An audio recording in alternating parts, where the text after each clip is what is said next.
Hi everyone, this is Maria from Education Elements.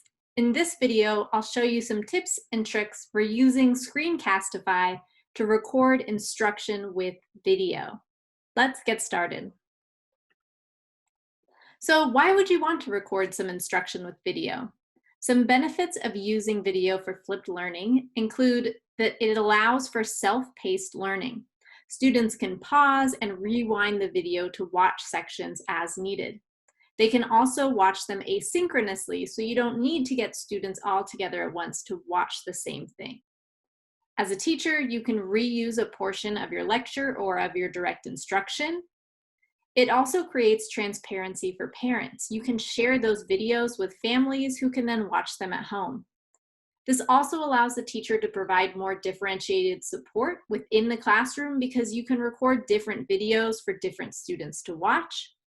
And it allows teachers and students the time to dive deeper into content during class if you use it in a traditional flipped model, which means that students are watching the direct instruction before they come to class.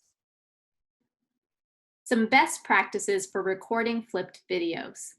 Make sure you have a quiet space to record in. The microphone picks up a lot of background noise, so the quieter space, the better.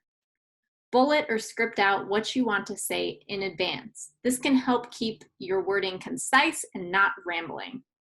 Have all of your resources pulled up on your computer prior to starting. This reduces the amount of time that you have to spend searching for things or pausing and then restarting the video recording.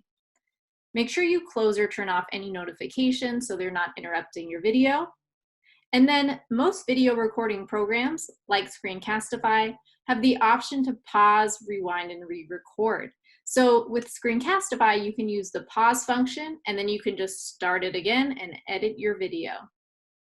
Make sure you speak clearly, more clearly than you would in real life, and pause between sentences. The reason to pause between sentences is that because it's easier to edit when you go to edit it together. Otherwise, everything runs together and it's really hard to find that moment that you want to cut. The last thing is to only move your mouse where you need it to go. It's distracting if it's moving around on your screen too often. You just want to let it be. Let's launch Screencastify first. Remember that we have to be using Google Chrome, and then all you do is click on the pink Screencastify extension, and I'm going to share my desktop. The reason I'm doing this is because I'm navigating between different tabs in my browser, so it just makes it easier than having to stop and redo it again. So I will hit record. It's going to count me down.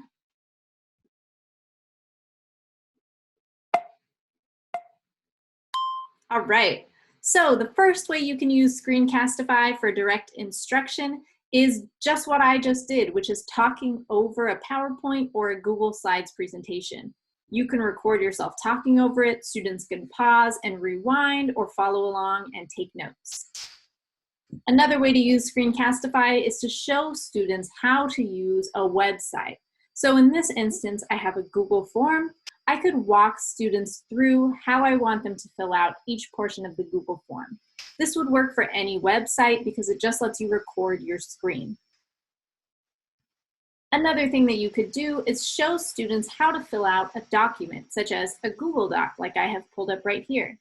So if I wanted to model this process for students of how to set a SMART goal, I could talk them through as I write. So I could type and talk and explain how I want students to fill out that tracker template. Another way that we could use Screencastify for instruction is to live edit something like a Google Doc. So if we're working on grammar or we're working on writing, this can be really helpful. Just like you would do in class where you pull up a piece of writing and you go over it together, you can do that with video. So I can highlight, I can add comments, I could talk students through the edits that I'm making and why. Another idea is that you can use this to annotate reading. Now, I especially like this tool for doing a reading annotation video because it has options like the pen option. So I can actually highlight or underline words or make little notes off to the side for my students as I'm walking them through the article or the story. So that is a piece that I like, and I'm going to erase these before I click off. All right. Another way that you could use this is for math. I was a math teacher myself, and I really all the time made instructional videos for my students to watch so that I could work with another group of students. And I really like this program because it gives you the pen tool, which allows you to annotate on any type of anything that's displayed on your screen. So Khan Academy does provide its own pencil, but for programs that don't, such as IXL, this can be a really useful tool to annotate as you walk students through problems. So those are just some of the ways that you can use screencastify for instructing with video. Try some of them out, let us know how it works, and have fun.